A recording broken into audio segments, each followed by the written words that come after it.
প্লেনে গরিব ভেবে মেয়েটি মজা উড়িয়েছিল। ৩ দিন পর ছেলেটির আসল পরিচয় জেনে তার হুঁশ উড়ে গেল। আর তারপর যা হলো বন্ধুরা। দিল্লি এয়ারপোর্টের সকাল ছিল। মানুষজন তাড়াহুড়োয় ছিল। কেউ বিজনেস ট্রিপে, কেউ ছুটিতে, আবার কেউ কোনো বিশেষ অনুষ্ঠানে যাচ্ছিল। সেই ভিড়েই এক যুবক দাঁড়িয়েছিল। সাধারণ জিন্স, হালকা একটি শার্ট, হাতে পুরনো একটি ব্যাগ এবং কবজিতে সাধারণ একটি ঘড়ি। নাম ছিল অভিমন্যু রাঠর। চেহারায় প্রশান্তি ছিল, চোখে গভীরতা ছিল এবং ঠোঁটে হালকা হাসি। আজ সে ইচ্ছে করেই ইকোনমি ক্লাসের টিকিট নিয়ে যাচ্ছিল, কারণ সে নিজের নাম ও পরিচয় ছাড়াই পৃথিবীকে দেখতে পছন্দ করত।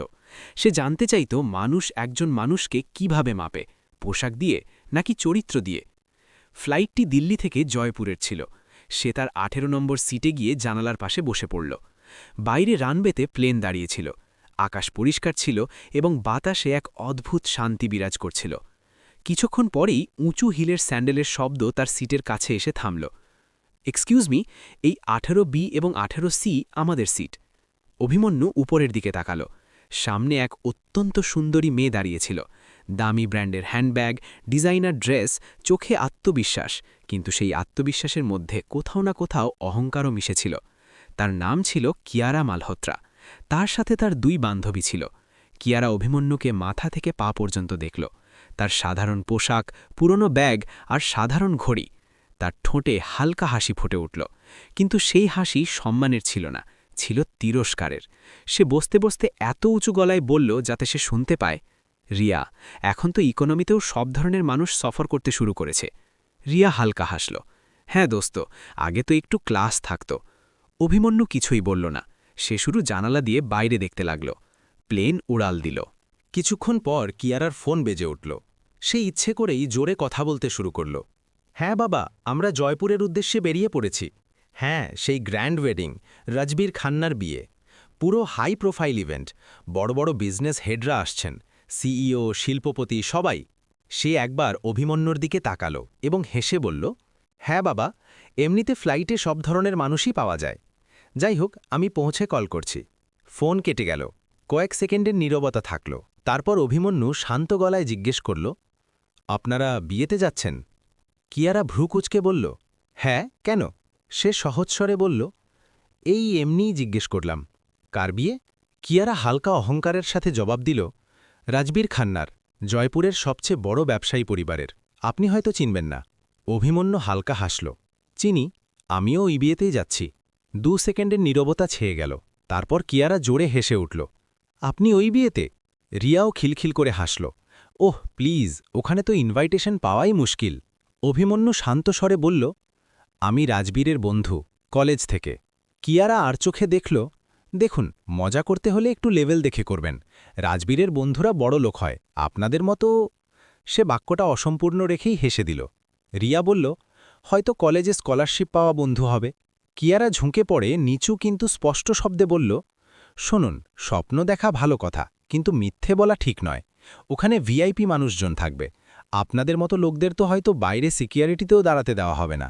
তার কথাগুলো সরাসরি মনে আঘাত করার মতো ছিল, কিন্তু অভিমন্যুর চেহারায় কোনো রাগ ছিল না।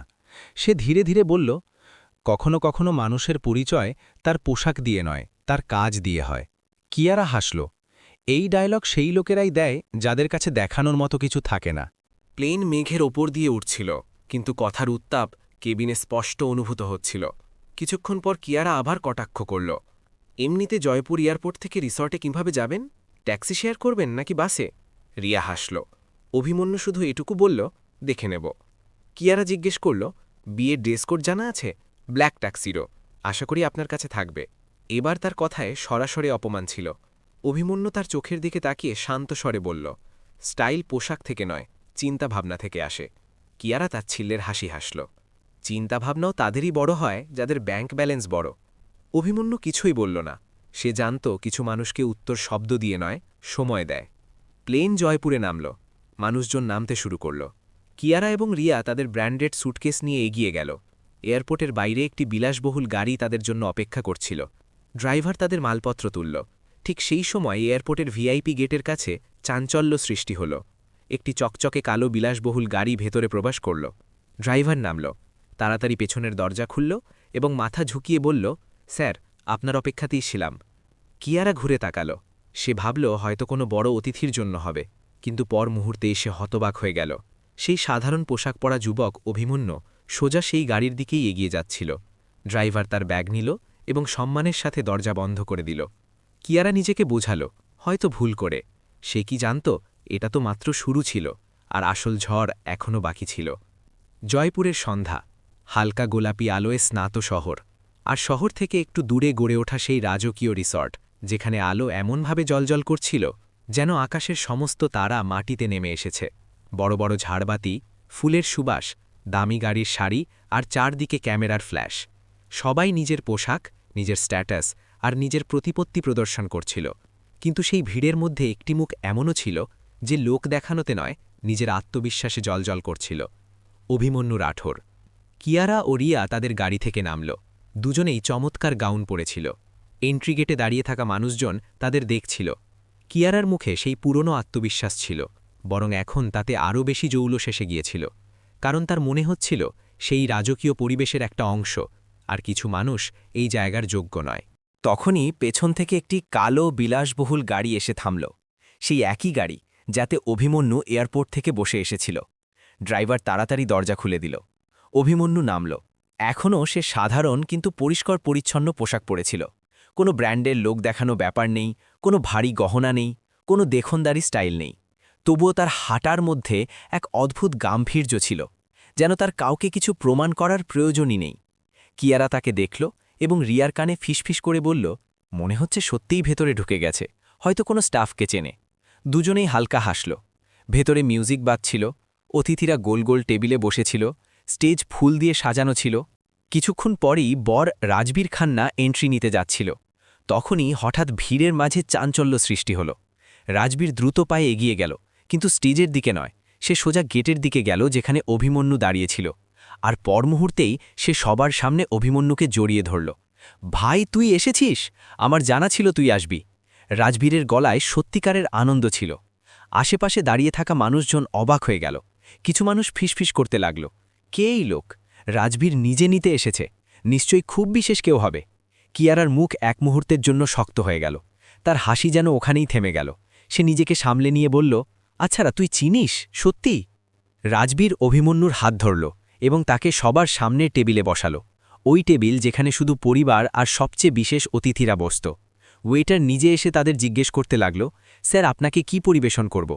কিয়ারা এবার অস্বস্তি বোধ করতে শুরু করেছিল, কিন্তু তার অহংকার এখনও বেঁচে ছিল। সে তার বান্ধবীদের সাথে ওখানেই কাছে এসে দাঁড়াল এবং জোরে বলল, রাজবীর ভাইয়া তো খুব বড় মনের মানুষ, সব ধরনের মানুষের সাথেই বন্ধুত্ব করে নেয়। কিছু লোক তার কথা শুনে নিল, হালকা হাসিও হল। সে চাইছিল যে অভিমন্যু যেন আঘাত পায়, সে যেন অস্বস্তি বোধ করে, তার যেন মনে হয় যে সে এখানে মানানসই নয়। কিন্তু অভিমন্যু শুধু একটি হালকা হাসি দিল, যেন সে এসব কথার অনেক ঊর্ধ্বে। ডিনার শুরু হলো। 5 ধরনের স্যুপ, 10 ধরনের স্টার্টার, আলাদা আলাদা কাউন্টার। কিয়ারা বারবার তার দিকে তাকিয়ে রিয়াকে বলছিল, দেখবি কিভাবে খাচ্ছে, যেন জীবনে প্রথমবার এত বড় অনুষ্ঠান দেখছে।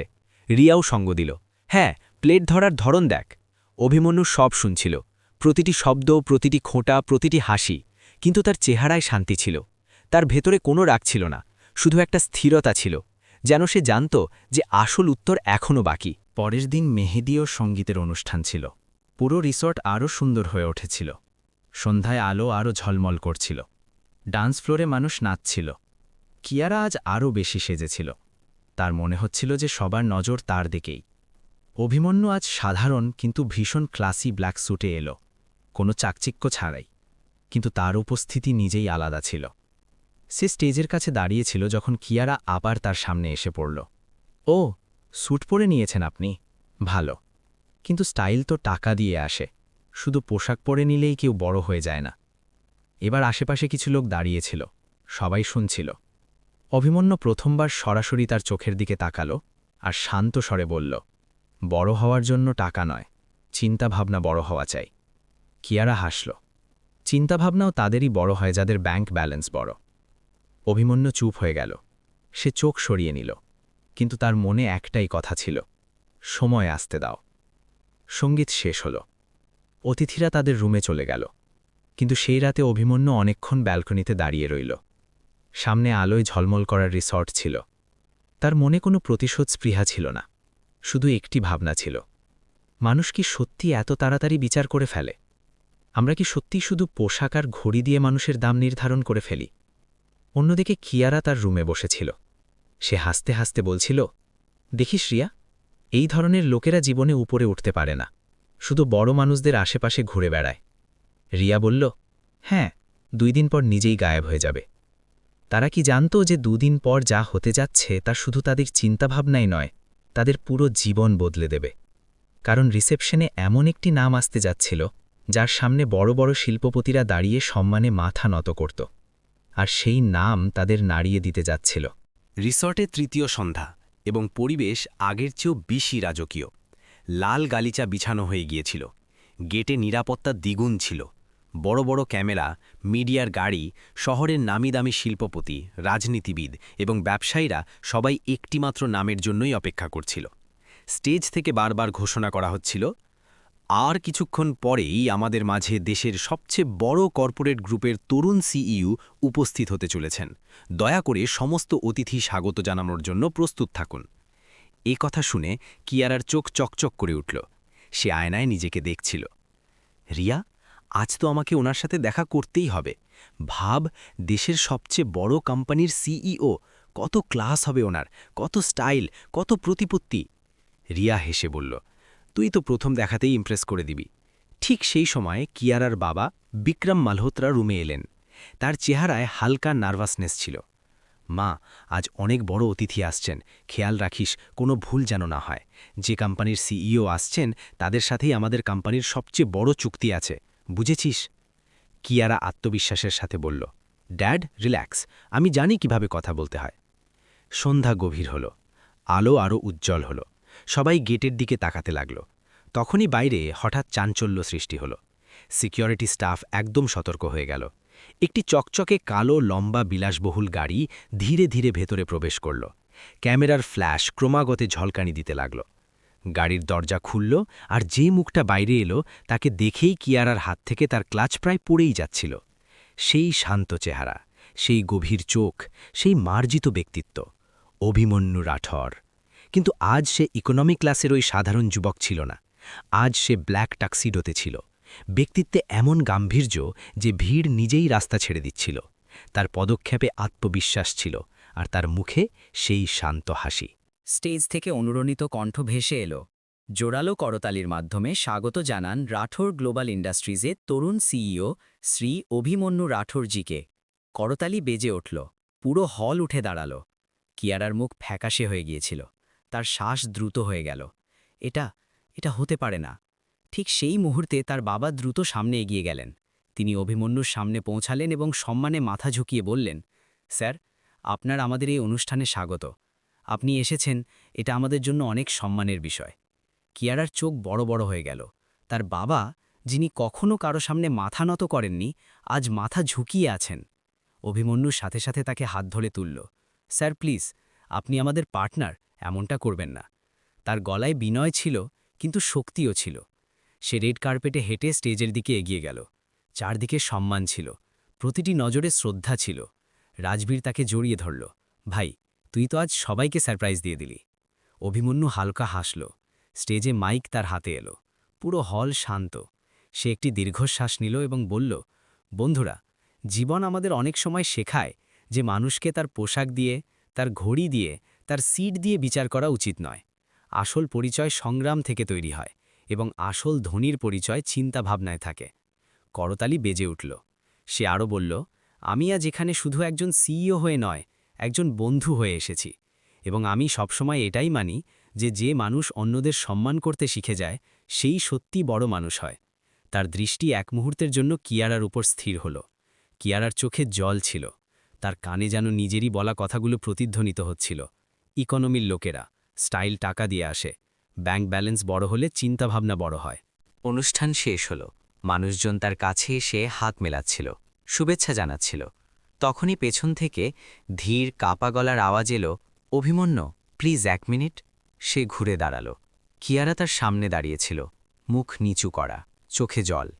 আমার অনেক বড় ভুল হয়ে গেছে। আমি আপনাকে না জেনেই বিচার করেছি, অপমান করেছি। আমি লজ্জিত। প্লিজ আমাকে ক্ষমা করে দিন। তার গলায় এখন আর কোনো অহংকার ছিল না, সত্যিকারের অনুশোচনা ছিল। অভিমন্যু কয়েক মুহূর্ত তাকে দেখতে লাগল, তারপর শান্ত স্বরে বলল, তুমি আমাকে নয়, নিজের চিন্তাভাবনাকে ছোট করেছিলে। কিয়ারা কেঁদে ফেলল। অভিমন্যু আরও বলল, ভুল করা খারাপ নয়, কিন্তু ভুল থেকে শিক্ষা না নেওয়াটা খারাপ। যদি আজ তুমি তোমার ভুল বুঝতে পেরে থাকো, তবে সেটাই সবচেয়ে বড় জয়। কিয়ারা মাথা তুলল, তার চোখে প্রথম বাণ বিনয় ছিল। অভিমন্যু বলল, মনে রেখো, টাকা উত্তরাধিকার সূত্রে পাওয়া যেতে পারে, কিন্তু সম্মান অর্জন করতে হয়। এই কথা বলে সে এগিয়ে গেল। কিয়ারা ওখানেই দাঁড়িয়ে রইল, তার দুনিয়া যেন বদলে গিয়েছিল। সেই রাতে সে প্রথমবার আয়নায় নিজেকে দেখল এবং অনুভব করল যে আসল খামতি তার পোশাকে নয়, তার চিন্তাভাবনায় ছিল। রিসোর্টের আলো এখনও জলজল করছিল, সঙ্গীত এখনও বাজছিল, মানুষজন এখনও হাসছিল, কিন্তু কিয়ারার ভেতরে এক অদ্ভুত নীরবতা নেমে এসেছিল। সে তার রুমে গেল, দরজা বন্ধ করল এবং আয়নার সামনে দাঁড়িয়ে গেল।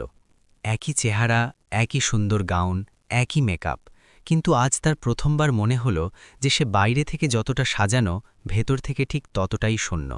তার কানে বারবার ওই শব্দগুলোই প্রতিধ্বনিত হচ্ছিল, তুমি আমাকে নয়, নিজের চিন্তাভাবনাকে ছোট করেছিলে।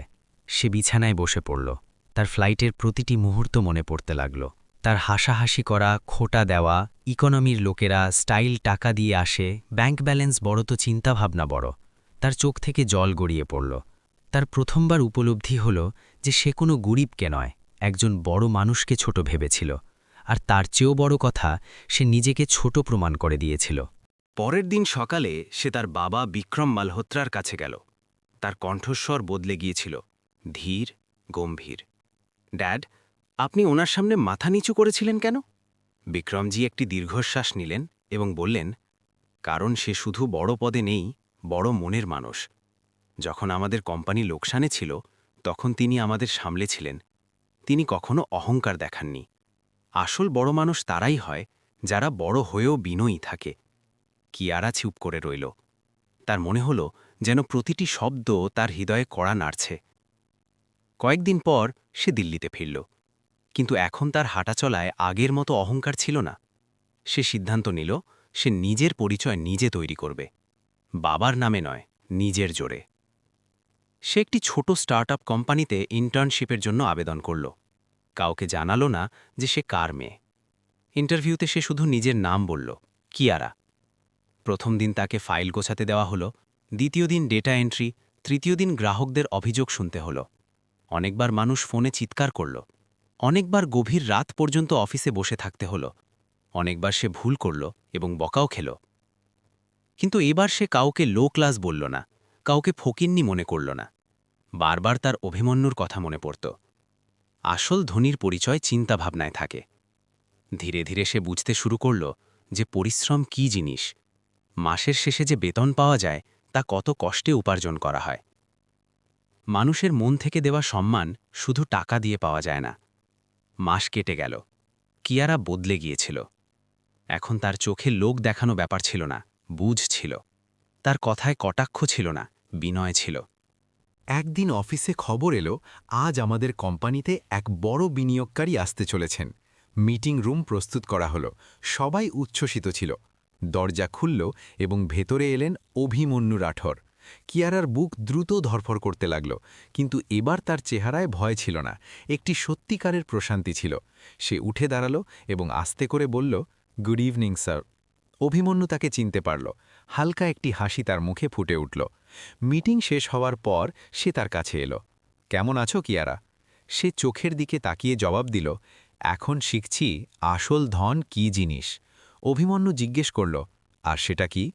কিয়ারা বিনা দ্বিধায় বলল, আসল ধন ব্যাংক ব্যালেন্সে নয়, আচরণে থাকে, অন্যদের সম্মান দেওয়ার মধ্যে থাকে, আর নিজে পরিশ্রম করে নিজের পায়ে দাঁড়ানোর মধ্যে থাকে। কয়েক মুহূর্ত দুজনের মাঝে নীরবতা রইল। তারপর অভিমন্যু বলল, ভুল করা মানুষের স্বভাব, কিন্তু তা থেকে শিক্ষা নেওয়াই মানুষকে বড় বানায়। আমি আনন্দিত যে তুমি শিখেছ। সেই দিন কিয়ারা অনুভব করল, ক্ষমা শব্দ দিয়ে নয়, পরিবর্তন দিয়ে পাওয়া যায়। কয়েক বছর পর কিয়ারা নিজের পরিশ্রমে নিজের ব্যবসা শুরু করল। সে একটি নিয়ম বানালো, এখানে কাউকে তার পোশাক, ভাষা বা স্টেটাস দিয়ে বিচার করা হবে না। সে প্রত্যেক নতুন কর্মচারীকে একটি কথা অবশ্যই বলত, এখানে আপনার পরিচয় আপনার পরিশ্রম দিয়ে হবে, আপনার ব্যাকগ্রাউন্ড দিয়ে নয়। এবং যখনই সে ফ্লাইটে ভ্রমণ করত, ইকোনমি ক্লাসের সিটে বসে মুচকি হাসত। তার সেই দিনের কথা মনে পড়ত যখন সে কাউকে সিট দিয়ে বিচার করেছিল, আর সেই মানুষটাই তাকে জীবনের সবচেয়ে বড় শিক্ষা দিয়ে গিয়েছিল। বন্ধুরা, জীবন আমাদের প্রতিভিন্ন সুযোগ দেয়। হয় আমরা কাউকে ছোট ভাবি অথবা নিজে বড় হই। টাকা উত্তরাধিকার সূত্রে পাওয়া যেতে পারে, কিন্তু সম্মান অর্জন করতে হয়। পোশাক কেনা যেতে পারে, কিন্তু সংস্কার নয়। বন্ধুরা, এখন আপনাদের কাছে আমার একটি প্রশ্ন আছে। যদি আপনারা অভিমন্যুর জায়গায় হতেন, তবে কি আপনারা ওই ফ্লাইটে ওই সময়েই কিয়ারাকে তার আসল রূপ দেখিয়ে দিতেন? আপনারা কি বলতেন, দাঁড়াও আমি বলছি আমি কে? নাকি আপনারাও চুপ থাকতেন আর সময়কে জবাব দিতে দিতেন? একটু ভেবে দেখুন, যখন কেউ আমাদের নিচু দেখায়, মন তো চায় সাথে সাথে পাল্টা আঘাত করতে। কিন্তু আসল শক্তি কি প্রতিশোধ নেওয়ার মধ্যে আছে, নাকি নিজেকে এতটা বড় করে তোলার মধ্যে আছে যে সামনের মানুষের চিন্তাভাবনা ছোট মনে হতে লাগে? অভিমন্যুর কি তাকে সবার সামনে অপমান করা উচিত ছিল, যাতে সেও সেই একই ব্যথা অনুভব করে? নাকি তার শান্ত থাকাই তার আসল জয় ছিল? এখন সত্যি সত্যি বলুন, আপনি কোন পথটিকে সঠিক মনে করেন? অপমানের জবাব অপমান দিয়ে, নাকি সফলতা দিয়ে এমন জবাব যাতে সামনের জন নিজেই মাথা নত করে নেয়? কমেন্টে নিজের মতামত অবশ্যই জানাবেন। তো বন্ধুরা, এই গল্পটি আপনাদের কেমন লাগলো তা কমেন্টের মাধ্যমে আমাদের অবশ্যই জানাবেন, এবং যাওয়ার আগে আমাদের ভিডিওটিতে লাইক ও চ্যানেলটিকে সাবস্ক্রাইব করতে ভুলবেন না। আর কমেন্টে নিজের নাম ও শহরের নাম অবশ্যই লিখবেন, যাতে আমরা আপনাদের ভালোবাসা ও সমর্থনের অনুভূতি পেতে থাকি। তো চলুন, আবার দেখা হবে হৃদয় ছুঁয়ে যাওয়া আরেকটি সত্যিকারের গল্পের সাথে।